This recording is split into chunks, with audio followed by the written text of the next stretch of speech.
Which prayers are mandatory for a woman to pray? So the Gemara says that women are obligated to daven each day. The question is to what extent? And the Mishabura brings down in Semen Kufav in 106 a machloikus between the Rambam versus the Ramban, whether and what extent the women are obligated to daven. According to the Rambam, and this is the most basic requirement, a woman just has to say a techina, a supplication, and then they fulfill their obligation of praying each day. What's a techina? It starts with shevach and it has hoidoya. It has a praise and a thanksgiving. For example, the brachas or bekas Torah would fulfill this obligation. One's praising Hashem and one's thanking.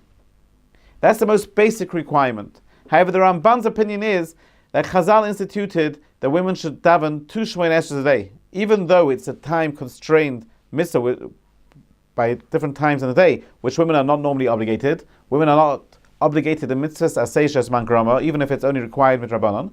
So why do women have to pray each day 2 prayers, 2 Shemona Esrei?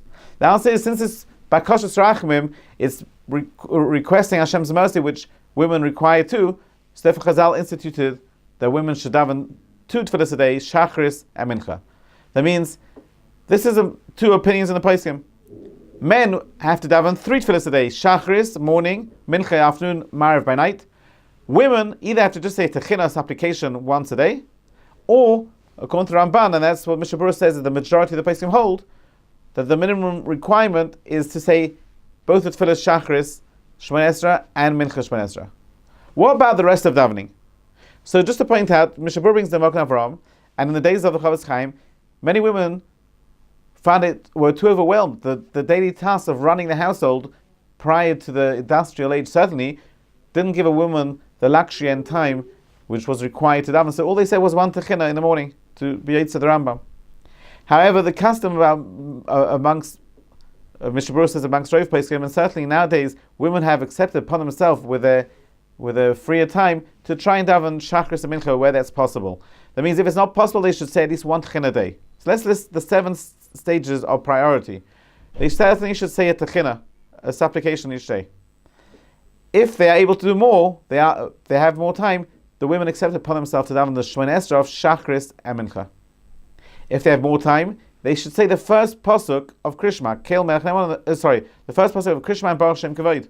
Even though Shema is a time-related mitzvah, which women are not obligated, since it's Kabbalas Oil Malchus Shemaim, it's accepting Hashem's kingship upon us, so it's a worthy thing for a woman to do too. If a woman has more time, she should say the bracha of Emes V'Yatziv and say prior to Shemona Esrei, because the benefit of having Geula, Samach L'Tfilah, of having that bracha of Gal Yisrael placed close to Shemona Esrei is very great. If there's more time, it's brought down a woman should add in Psukkah Zimra, Baruch Shama Psukkah Zimra, and if there's more time, she should say the entire Krishma. She should say V'Ahavta V'Hayim Shemaya too. And if there's even more time, she could say the Bichas Krishma, which is Yotzei V'Rei Choshech. And if there's more time, they could say Kabbanas. So just to summarize again, strictly speaking, a woman has to daven each day. The minimum requirement is a tchina, a supplication, 1 bracha. For example, a Bichas Torah.